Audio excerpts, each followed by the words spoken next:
మాజీ మంత్రి సిదిరి అప్పలరాజు మాట్లాడుతూ రాష్ట్రంలో ప్రజలు మాట్లాడకుండా ఈ ప్రభుత్వం గొంతు నొక్కేస్తుంది అది ఇదని మాట్లాడుతున్నారు. దాని మీద మీరేమంటారు? వారి ప్రభుత్వంలో ప్రజలు ఎన్ని ఇబ్బంది పడ్డారో వాళ్ళకి తెలుసు. రంగనాయకమ్మ గారు శంకర విలాస్ కొన్ని సంవత్సరాలుగా గుంటూరులో ఫేమస్ హోటల్, దాన్ని ఆవిడ చిన్న జస్ట్ వాట్సాప్లో వచ్చిన మెసేజ్ షేర్ చేసినందుకు అంత వృద్ధురాలని అల్లరిపెట్టి అక్కడ నుంచి ఖాళీ చేసి తెలిపారు. మరి వాక్సాద్రు వాళ్ళ ప్రభుత్వంలో మిస్ అయిందా, మరి ఈ గవర్నమెంట్లో జరుగుతున్నదని వారు చెప్పాలి. ఏదో ఆరోపణ చేయడం తప్ప అది వాస్తవాలు అనేవి కాదని ప్రజలందరికీ తెలుసండి.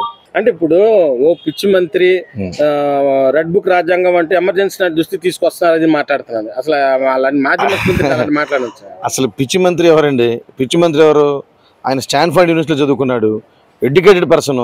ఈ రోజున అనేక సాఫ్ట్వేర్ కంపెనీలతో హార్డ్వేర్ కంపెనీస్తో కొన్ని లక్షల రూపాయలు పెట్టుబడిని తీసుకురావడానికి తండ్రికి దగ్గర తనయుడిగా సహకరిస్తున్న లోకేష్ గారిని పట్టుకొని మీరు ఆ మాట మాట్లాడటం ఎంత ఘోరమైన పని.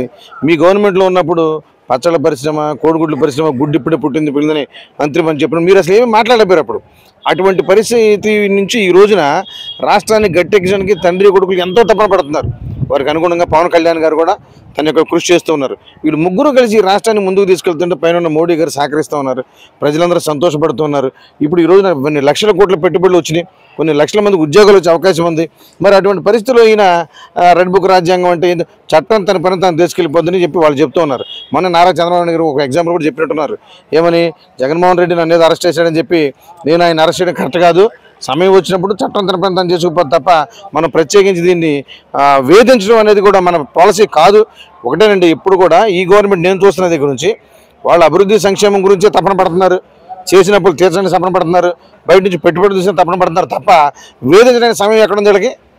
ఏం వేధిస్తున్నారు? వేధిస్తే ఇంకా మాట్లాడుతూ ఉంటారు. ఇప్పుడు కూడా రోజా గారు ఏం మాట్లాడుతున్నారు, ఇప్పుడు కూడా మిగిలిన మంత్రులు ఏం మాట్లాడుతున్నారు, ఎలాంటి అవాకులు చవాకులు పెడుతున్నారు, ఇప్పుడు కూడా అసత్య ఆరోపణలు చేసుకుని తిరుగుతున్నారు.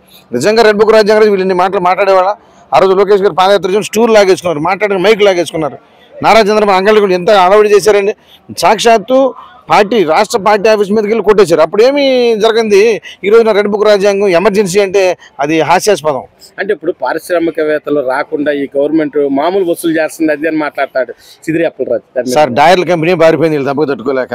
జాకీ డైర్లు ఎడకపోయినాయండి, అమర్ రాజా బ్యాటరీ ఎక్కడ పోయిందండి, వీళ్ళ దెబ్బకి ఆ కియా కారు రెండో ఇది పెట్టాల్సింది అది ఎక్కడ పోయిందండి, వీళ్ళ దెబ్బకి మొత్తం పారిశ్రామిక పోతే మొన్ననే నిన్న ఇప్పుడు పేపర్ చదివానండి నేను, చంద్రబాబు నాయుడు గారు వాళ్ళని అడుగుతున్నారు, అయ్యా మళ్ళీ మీకు అటువంటి పోతాను రానివ్వను, దయచేసి నన్ను నమ్మండి, మా ప్రజలను నమ్మండి, మా ప్రజలు డెవలప్ అవ్వాలి, రాష్ట్రం డెవలప్ అవ్వాలి, ఖచ్చితంగా మమ్మల్ని పూర్తి మాపై విశ్వాసం ఉంచండి, ఈసారి అలా జరగదని ఆయన బతిలాడుకునే స్థితికి దిగజారిపోయారు.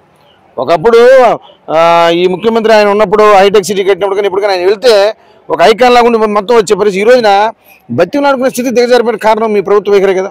గత 5 ఏళ్ళలో వాళ్ళు వ్యవహరించిన వ్యవహారం వల్ల ఈ పారిశ్రామికతను పారిపోవడం, ఎవరు కూడా పెట్టుబడి పెట్టడానికి ముందుకు రాకపోవడం, బిల్లులు అయిన కూడా పే చేయకపోవడం, ఆత్మహత్యలు చేసుకోవడం, చాలా సమస్యలు జరిగినాయి. ఇవన్నీ కవర్ చేసుకుంటూ ప్రభుత్వం బాగానే చేస్తుందని మా అభిప్రాయం అండి. అంటే ఇప్పుడు సార్, ఇప్పుడు మొన్న పల్నాడు వెళ్ళినప్పుడు జగన్మోహన్ ప్లికెట్స్ పట్టుకున్నారు కొంతమంది యువకులు, వైసీపీ కార్యకర్తలు. రప్పరప్పాడి పల్నాడులో రాజారెడ్డి రాజ్యాంగం తొక్కుబడి ఇలాంటివి పెడతాం వల్ల రాష్ట్రానికి పెట్టుబడులకి కొంచెం ఏమైనా ఇబ్బంది కలిగిద్ది అంటారు? కొంచెం కాదు సార్, చాలా ఘోరమైన ఇబ్బంది కలుగుద్ది. నెక్స్ట్ వస్తే ఎవరు పుడతారో ఎవరు చంపుతారు, వీళ్ళు రఫా అని చెప్పి వాళ్ళని రఫా కోసేస్తే ఇప్పుడు ఇక మాఫియా, ముంబై మాఫియా డాన్ లాగా అయిపోతే మేము ఎక్కడ పెట్టుబడులు పెట్టడం మొత్తం పారిపోయే అవకాశం ఉంది. అయినా ఒక విషయం ఏంటంటే రఫా అంటే ఏంటంటే అది ఎంత, అది సినిమాలో పనికొస్తే తప్ప బయట దేనికి పనికొస్తే చెప్పండి. ఇప్పుడు రఫా చేసేవాళ్ళు అయితే ఇప్పుడు ఈ రోజు సంవత్సరం అయిందండి, సంవత్సర కాలంలో ఎవరైనా వైసీపీ వాళ్ళు హత్యలు కానీ ఏమైనా జరిగినాయండి? మీరు ఆలోచించండి. ఆ రోజున గత 5 సంవత్సరాల కాలంలో ఎవరైనా మాట్లాడితే ట్రాక్టర్తో దుక్కిచ్చారా, గారెలతో గుద్దేశారా, మంటలు చేశారా, మానమంగళం చంపించారు. ఇప్పుడు సాక్షాత్తు ఒక ఎమ్మెల్సీ, ఒక ఎస్సీ ఆ డ్రైవర్ని చంపించి డోర్ డెలివరీ చేసినప్పుడు కూడా మాట్లాడలేని పరిస్థితి. ఆ రోజున ఎవరు మాట్లాడారు? మళ్ళీ ఆ ఎమ్మెల్సీని ఊరేగించుకు తీసుకొచ్చి కూర్చోబెట్టి ఆ రోజున మరి ఏ రోజు కూడా దళిత సంఘాలు కానీ వాళ్ళ యొక్క హక్కును పూర్తిగా కోల్పోయాం. ఈ రోజు మరి చక్కగా జరుగుతుంది, హ్యాపీగా నడుస్తూ ఉంది. మీరు రఫా అని చెప్పి ఇలాంటి ప్రకాడ్లు. అసలు మీకు ఒక విషయం చెప్తానండి, ఆనాడు తెలుగుదేశం పార్టీ వాళ్ళు గత ప్రభుత్వం చేసినప్పుడు వాళ్ళు పాదయాత్రలు చేయడానికి వాళ్ళకి ఏమీ అవకాశం లేదు. ఇప్పుడు నీకు పాదయాత్రకు అవకాశం ఇస్తున్నారు, పర్మిషన్కి ఇస్తుంటే మీరు రఫా ఆడిచ్చేస్తామని చెప్పి చూడండి ఎంత పైశాచికత్వం. ఆ పోలీస్ జీప్ మీద కూడా డ్యాన్సులు వేశారు ఎక్కడో, ఆ గుంటూరులోనే ఎక్కడో మరి జరిగిన సంఘటన. మరి నిన్న చూస్తే అక్కడ సత్యనపల్లిలో జరిగిన సంఘటనలో సాక్షాత్తు మాజీ మంత్రి దాన్ని ఓటింగ్ లేపి విసిరేస్తున్నాడు. ఏంటంటే ఆ పైశాచికత్వం, ఏంటి ఆనందం నాకు అర్థం కావట్లేదు. పైకి తీసిరేటువంటి ముఖ్యమంత్రి, నువ్వు మంత్రిగా, మాజీ మంత్రిగా ప్రజల ప్రభుత్వం ఏం సందేశం ఇస్తున్నావు ఈ రోజున? అంటే పోలీసులు ఆర్డర్లు నిన్ను 100 మందితో రమ్మని అక్కడ చెప్పిన పేపర్లో చదివాం, నువ్వు అన్ని వేల మంది తెలిపావు. ఆ సింగయ్య దళితుని తొక్కి చంపేశారు.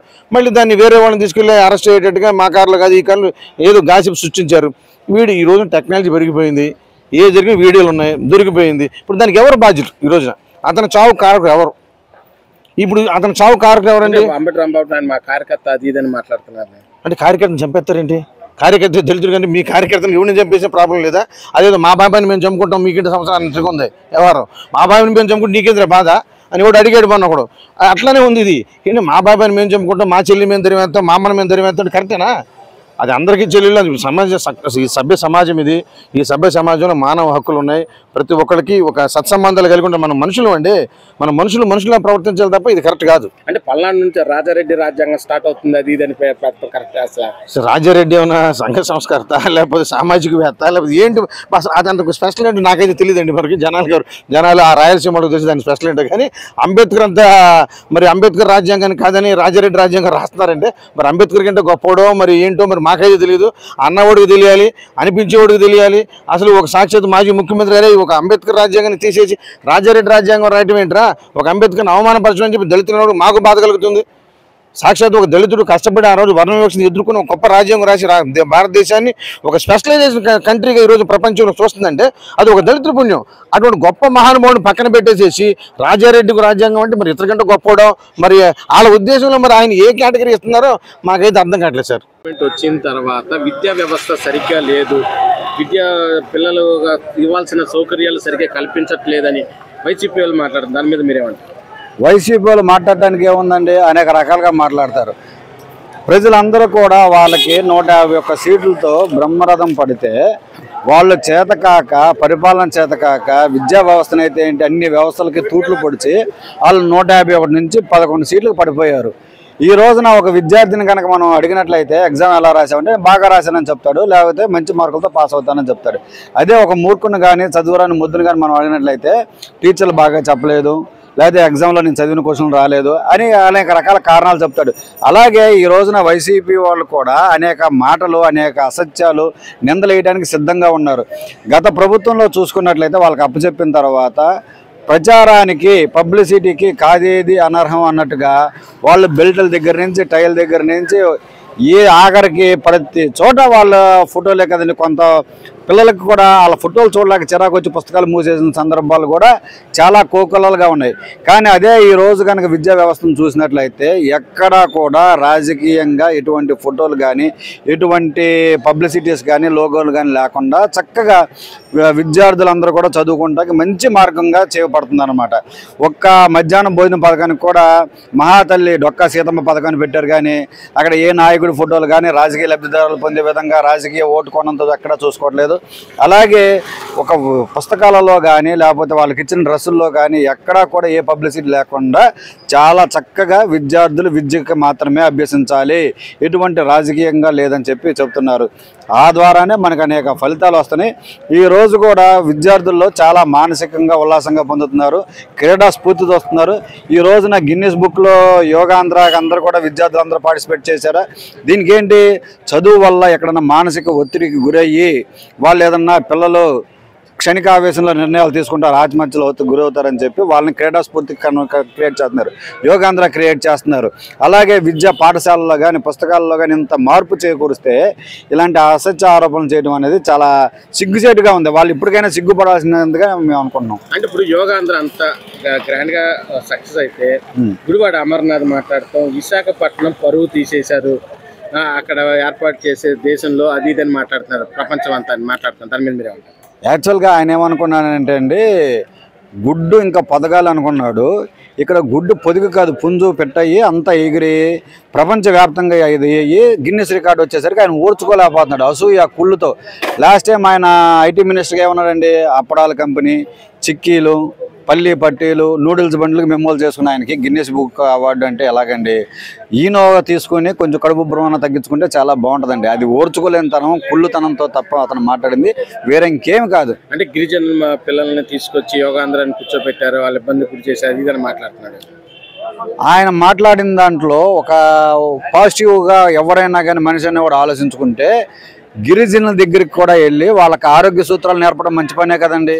వాళ్ళు ఏమి మనం గంజాయి అమ్ముకోమనో లేకపోతే దోపిడీ చేయమనో దారి దోపిడీ చేయమని చెప్పలేదు. యోగా చేయండి బాబు అని చెప్తున్నాం. యోగా ఎందుకు చేస్తారు?